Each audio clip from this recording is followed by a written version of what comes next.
Aromaticity.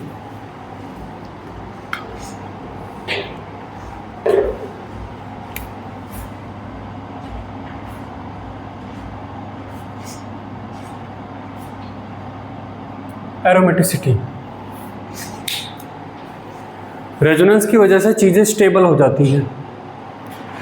वही resonance की एक स्पेसिफिक कंडीशन होने पर चीज़ें बहुत ज़्यादा स्टेबल हो जाती हैं। तो जब वो स्पेसिफिक चीज़ अचीव होती है तब मॉलिक्यूल में बोला जाता है कि मॉलिक्यूल एरोमेटिक हो चुका है। ठीक है, और वहीं से शुरुआत होती है एरोमेटिसिटी की। कब वो कंडीशन अचीव होगी उसके लिए कुछ कंडीशंस हैं, उनको हम जानेंगे, है ना। लिखिए, at a specific condition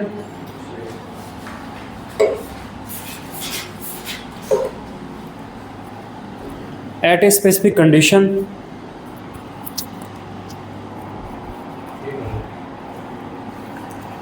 at a specific condition of resonance at a specific condition of resonance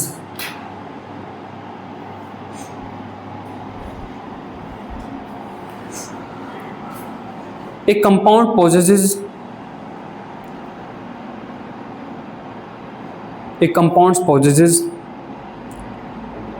possesses मतलब टू हैव, है ना। possesses very high resonance stabilization energy,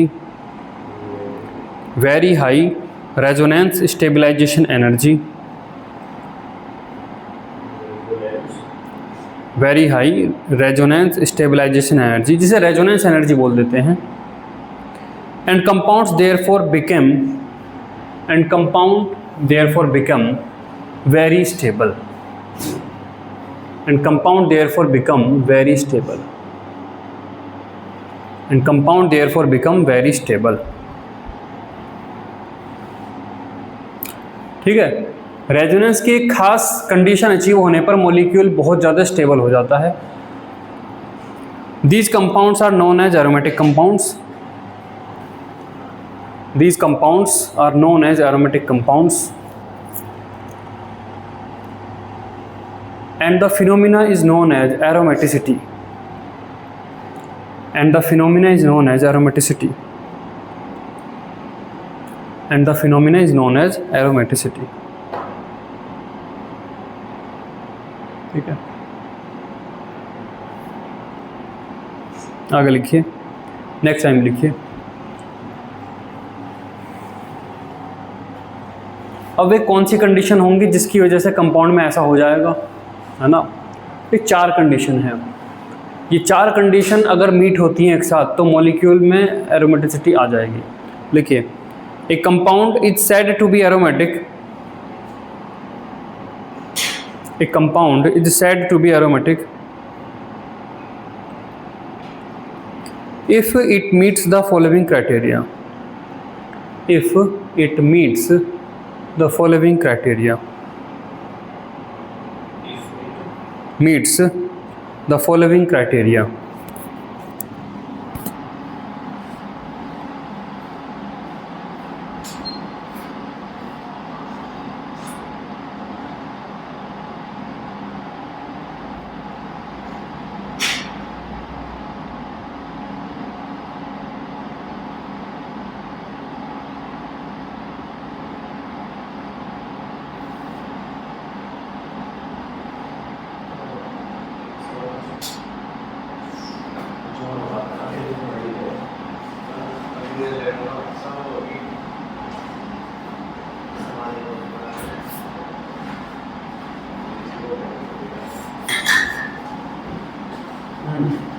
देखिए, number 1, aromatic compounds contain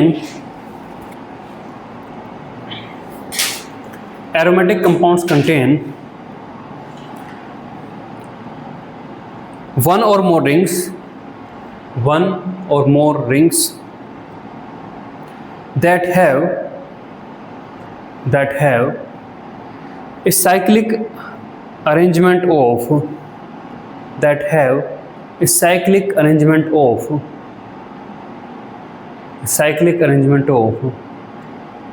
p orbitals, एक cyclic arrangement of p orbitals, full stop। Thus comma aromaticity is a property of cyclic compounds.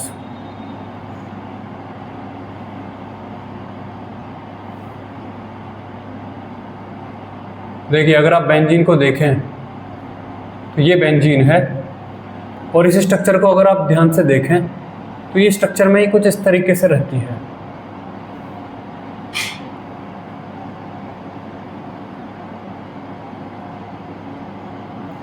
यहाँ पर जो भी carbon है इनके पास पी ऑर्बिटल होते हैं। इन्हीं पी ऑर्बिटल के आपस में ओवरलैपिंग से ये बॉन्ड बने हैं। पता है नहीं पता है?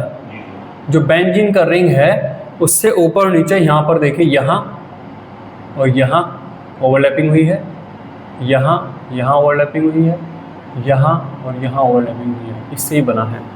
लेकिन जितने भी कार्बन है सबके पास पी ऑर्बिटल है। तो जो इस तरीके के साइक्लिक कंपाउंड्स हैं उन्हीं में आपको रेजोनेंस एरोमेटिसिटी देखने को मिल सकती है। ये बनाइए।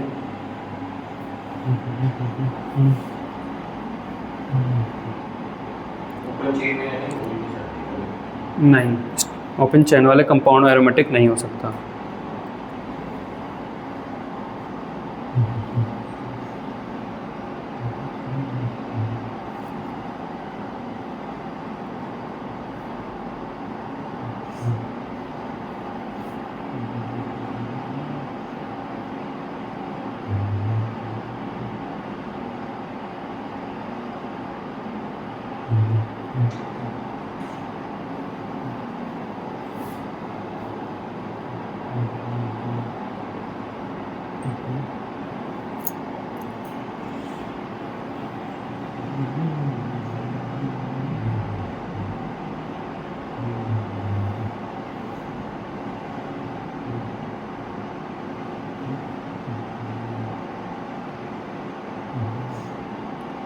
नेक्स्ट लिखिए, aromatic compounds have a complete delocalized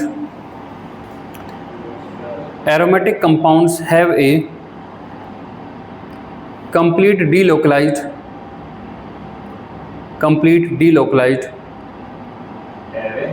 have a complete delocalized conjugated pi bond system.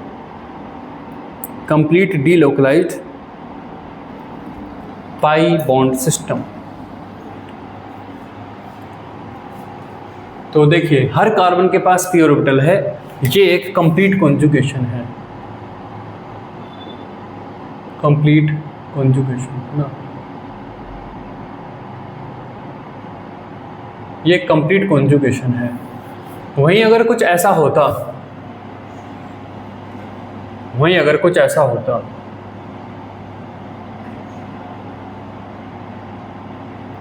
ऐसा होता तो यहाँ पर अगर आप ध्यान से देखें तो यहाँ पर कंप्लीट कॉन्जुगेटेड सिस्टम नहीं है। यहाँ पर अब कॉन्जुगेट सिस्टम ऑफ कंप्लीट नहीं है। सारे कार्बन के पास पी ऑर्बिटल नहीं है।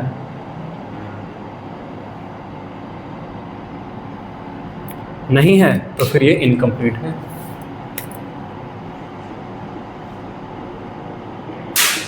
इनकम्प्लीट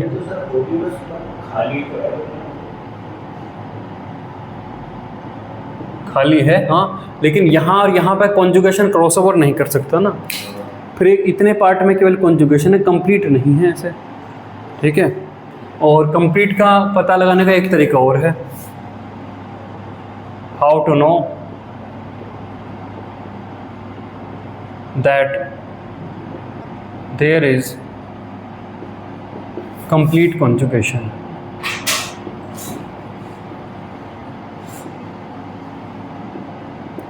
ठीक है, ये तो आसान से स्ट्रक्चर दिख रही है। मान लो ये है, मान लो ये है, तो कैसे बताएंगे कि कंप्लीट है नहीं है? तो अगर आप इस स्ट्रक्चर को ध्यान से बनाएं तो यहाँ पर एक पी ऑर्बिटल बनेगा ऐसे, यहाँ पर एक पी ऑर्बिटल, उनके बीच में बॉन्ड बन रहा है, यहाँ पर एक पी ऑर्बिटल, यहाँ भी उनके बीच में बॉन्ड बन रहा है। यहाँ क्या होगा?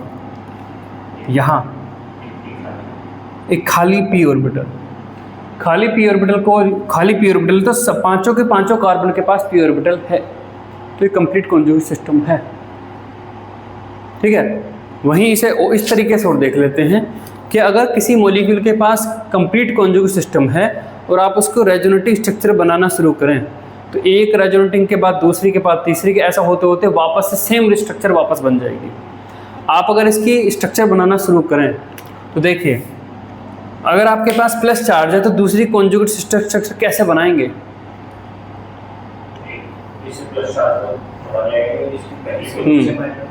प्लस चार्ज है तो प्लस चार्ज के पीछे पीछे भागिए, ऐसे जैसे होता है ना, गधे को जब हम वो दिखा देते हैं, गाजर दिखा देते हैं, वो ऐसे भागता रहता है, ऐसे ऐसे। तो जैसे गधा गाजर के पीछे भागता रहता है, ऐसे आपको प्लस चार्ज के पीछे भागना है। तो पहले मैं ये स्ट्रक्चर्स बना देता हूँ खाली, है ना।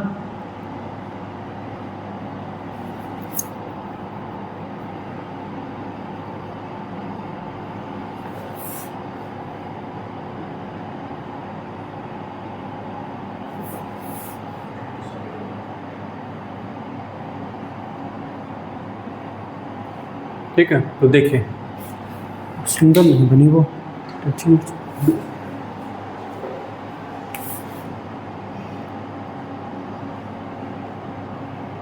देखिए आपको प्लस चार्ज के पीछे पीछे भागना है ना।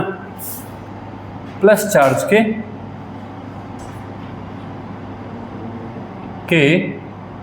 पीछे भागिए,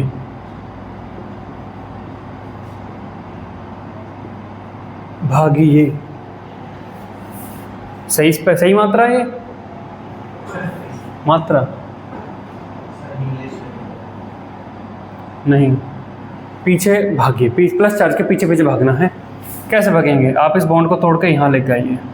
जब हम यहाँ लेके आएंगे तो यहाँ पर फुल्ली फिल्ड ऑर्बिटल, यहाँ पे एम्प्टी, तो बॉन्ड आपका यहाँ आ जाएगा और प्लस चार्ज आपका यहाँ आ जाएगा। ये बॉन्ड एज इट इज ही।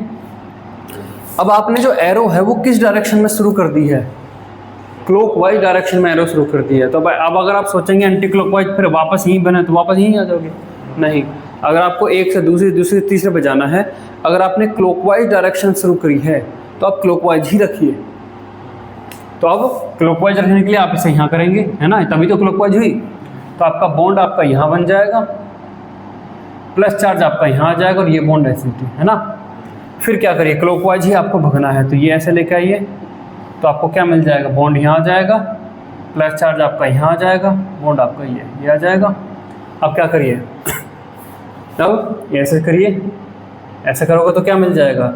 ये यहाँ आ जाएगा, ये यहाँ आ जाएगा, प्लस चार्ज आपका यहाँ। अब क्या करिए, एक स्ट्रक्चर और आ जाएगी आपके पास। अब आप ऐसे भागिए, तो प्लस चार्ज यहाँ आ जाएगा, ये बॉन्ड यहाँ, ये बॉन्ड यहाँ। तो अगर आप देखें तो ये वापस से हम पहली स्ट्रक्चर पे ही पहुँच गए हैं। ये पहली, फिर दूसरी, तीसरी, चौथी, पांचवी, और फिर जो नई स्ट्रक्चर बनी है वो पहले वाली ही है। उसके बाद फिर ये कहाँ कम शुरू हो जाएगा। तो इस तरीके से करके भी आप स्ट्रक्चर में पता लगा सकते हैं कि कंप्लीट कॉन्जुगेशन है या नहीं है। हाँ, टाइम तो लग जाएगा, टाइम कम लगे इसके लिए आप थोड़ी सी प्रैक्टिस पहले ही करिए और फिर अनुभव से आपको पता चल जाएगा, है ना। कई बार क्या है, जैसे देखिए, मान लीजिए आपके पास ये मॉलिक्यूल दिया है, आपको दिया है ये मॉलिक्यूल, ये है और यहाँ पर ये प्लस चार्ज है। तो जैसे हम इसमें जैसे बोलेंगे double bond single bond, double bond single bond positive charge, इस तरीके से कंटिन्यूस पैटर्न दिखेगा। इसमें आपको double bond single bond positive charge, single bond double bond, single bond single bond, single bond single bond अगर 2 बार आ रहा है तो आपका कंप्लीट कॉन्जुगेशन नहीं है। हाँ, लेकिन कई बार मॉलिक्यूल में ऐसा सिंगल बॉन्ड नहीं आता, फिर भी कंप्लीट कॉन्जुगेशन नहीं होता है। अगर आपको सिंगल बॉन्ड 2 बार मिल गया है तो कंप्लीट कॉन्जुगेशन है ही नहीं। क्लियर कट बच गए, बहुत सारा काम बच जाएगा। लेकिन कई बार सिंगल नहीं होता, फिर भी कॉन्जुगेशन कंप्लीट नहीं होता है। जैसा देखिए, ये स्ट्रक्चर अगर मैं बनाता हूं,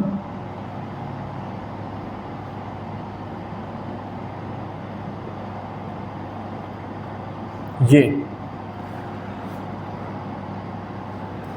बेसिकली आप ध्यान रखिए, जब भी पॉजिटिव चार्ज होता है, जब भी कार्बन पर पॉजिटिव चार्ज होता है तो ऑटोमेटिकली वहां पर क्या होता है, एम्प्टी ऑर्बिटल होता है। है ना। तो बेसिकली हम यहाँ पे क्या कर रहे हैं, double bond single bond double bond single bond empty orbital single bond ऐसे कर रहे हैं। लेकिन जब वो प्लस चार्ज कार्बन पर ना होकर नाइट्रोजन पर है, तो नाइट्रोजन पर प्लस चार्ज का मतलब एम्प्टी ऑर्बिटल नहीं है। नाइट्रोजन में प्लस चार्ज का मतलब उसने अपने भी 2 इलेक्ट्रॉन लोन पेयर वाले किसी को दिए हैं। तो यहाँ पर देखिए double bond single bond double bond single bond positive charge single bond, ऐसा अगर करोगे तो आपको लगेगा कि नहीं कंप्लीट ही तो है, लेकिन यहाँ पर आपको एम्प्टी ऑर्बिटल नहीं है। तो double bond single bond double bond single bond single bond, आपको यहाँ पर एम्प्टी ऑर्बिटल नहीं मिला।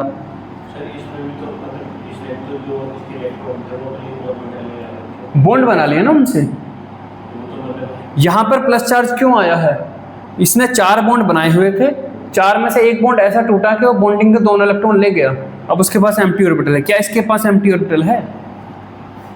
इसके पास एम्प्टी ऑर्बिटल नहीं है। नाइट्रोजन के 4 बॉन्ड बनाए हुए हैं, 4 बॉन्ड बनाए हैं, इसलिए प्लस चार्ज है नाइट्रोजन पर। कार्बन पर प्लस चार्ज इसलिए है क्योंकि जिसके साथ बॉन्ड बनाया था वो हाइड्रोलिटिकली बॉन्ड तोड़ के आगे ले गया।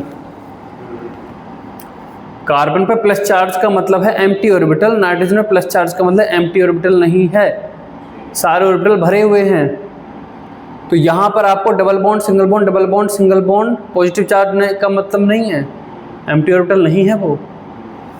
तो ये कॉन्जुगेशन क्या आप कंप्लीट बोलोगे? ये कॉन्जुगेशन कंप्लीट नहीं, ये ऐसे ही रीड कर रहा है जैसे यहाँ पे CH2 होता, NH2+ या CH2 एक ही बात है, उसके पास एम्प्टी ऑर्बिटल नहीं है। तो कई बार double bond single bond double bond ये रिदम बोलने पर आपको लगता कंटिन्यूस दिख तो रहा है, लेकिन यहाँ पर एम्प्टी ऑर्बिटल नहीं है। तो इस तरीके से आप पता लगा सकते हो, ठीक है। ये बनाइए।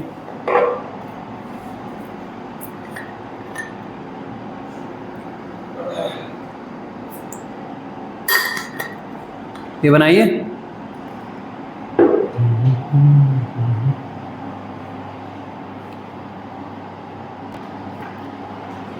अगला लिखिए, नेक्स्ट प्रॉपर्टी लिखिए, एरोमेटिक कंपाउंड्स आर कोप्लेनर।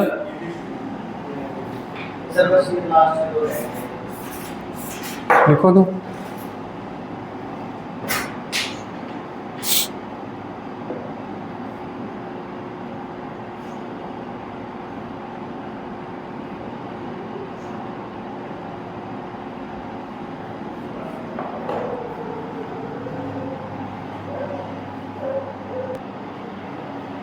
लिखिए, aromatic compounds are coplanar. Aromatic compounds are coplanar,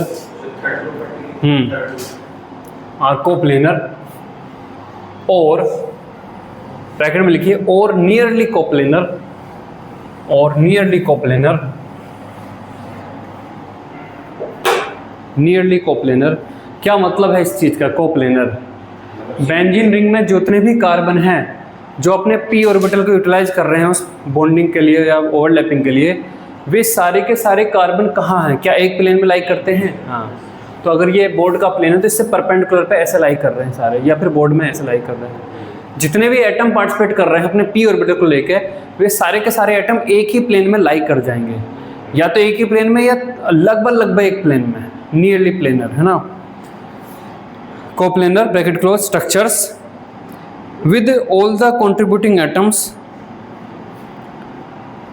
coplanar और नियरली कोप्लेनर, फिर ब्रैकेट क्लोज है, structures with all the contributing atoms, with all the contributing atoms in the same plane and arranged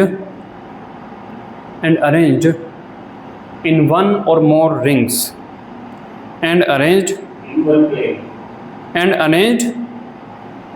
in one or more rings, one or more rings, plane नहीं, one or more rings।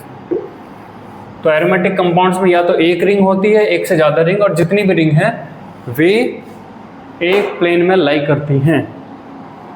और next लिखिए, aromatic compounds have aromatic compounds have specific number of delocalized electrons,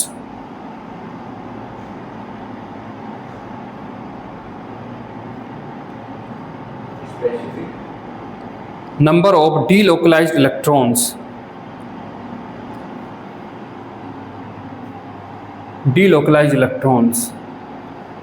full stop, that is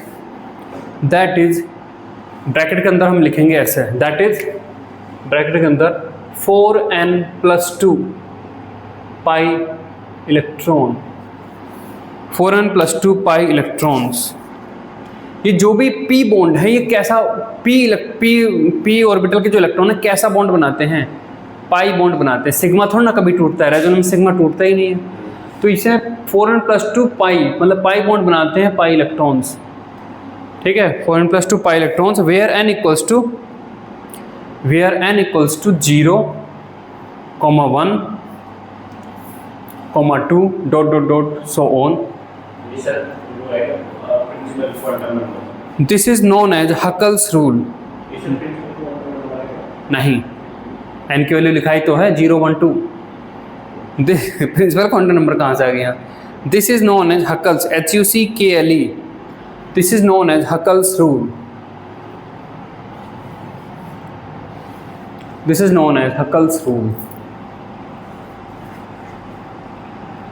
यहीं पे जब aromatic compound पढ़ रहे हैं तो उसके साथ साथ कुछ कंपाउंड और पढ़े जाते हैं। एरोमेटिक कंपाउंड,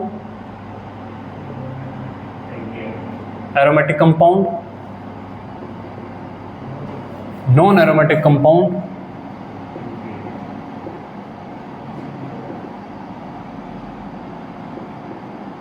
और एंटी एरोमेटिक कंपाउंड।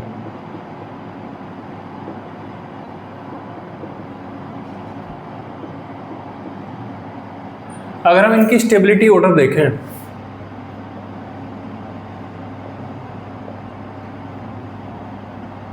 तो ये ऑर्डर ये आता है, ठीक है, ये ऑर्डर ये आता है। तो अब हम एक साथ इन तीनों की ही चर्चा एक साथ कर लेंगे। कोई कंपाउंड आपका एरोमेटिक आएगा तो हो सकता है कोई नॉन एरोमेटिक, कोई एंटी एरोमेटिक भी आ जाए। ये लिखिए,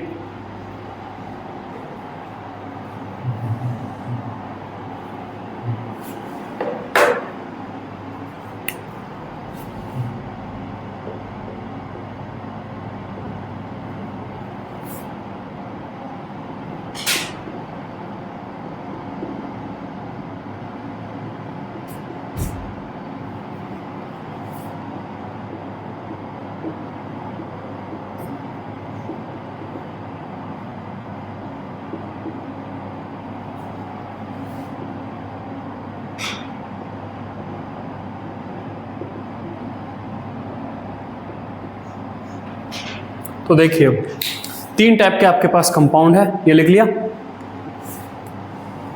आपके पास 3 टाइप के कंपाउंड है और 4 प्रॉपर्टीज हैं। पहली प्रॉपर्टी क्या है? साइक्लिक। तो साइक्लिक, क्या ये साइक्लिक है? दूसरी प्रॉपर्टी क्या है? Has conjugated, complete conjugate system, has complete conjugate system, has complete conjugated system। क्या है? तीसरा प्लेनर या नियरली प्लेनर, है ना, नियरली प्लेनर क्या है? और number of electron in conjugated system, number of electron in conjugated system. Conjugate system जो है उसमें कितने इलेक्ट्रॉन हैं? एरोमेटिक के लिए साइक्लिक होना जरूरी है, एरोमेटिक कंपाउंड होने के लिए साइक्लिक होना जरूरी है, कंप्लीट कॉन्जुगेट सिस्टम होना जरूरी है, प्लेनर या नियरली प्लेनर होना जरूरी है, और number of electron conjugate system ये होने चाहिए 4n+2 इलेक्ट्रॉन, जहाँ पर कि n = 0, 1, 2 डॉट डॉट डॉट ऐसा, है ना। एंटी एरोमेटिक के लिए साइक्लिक होना जरूरी है। हैज़ कंप्लीटेड कॉन्जुगेट सिस्टम, हाँ ये होना जरूरी है। प्लेनर या नियर प्लेनर होना, हाँ ये जरूरी है। और इसके पास 4n इलेक्ट्रॉन होंगे, जहाँ पर n इक्वल टू 0 नहीं हो सकता, 1 2 3 डॉट डॉट डॉट, ठीक है। अब नॉन एरोमेटिक कंपाउंड में, नॉन एरोमेटिक कंपाउंड इन तीनों में से किसी एक कंडीशन में फेल हो जाएगा, will fail any of these 3 condition. और जब तीनों में ही फेल हो गया तो यहाँ पर ये चीज़ नॉट एप्लीकेबल है, इसकी चर्चा करने की मतलब ही नहीं था। तो ये होता है सारा चीज़, ठीक है। ये लिखिए,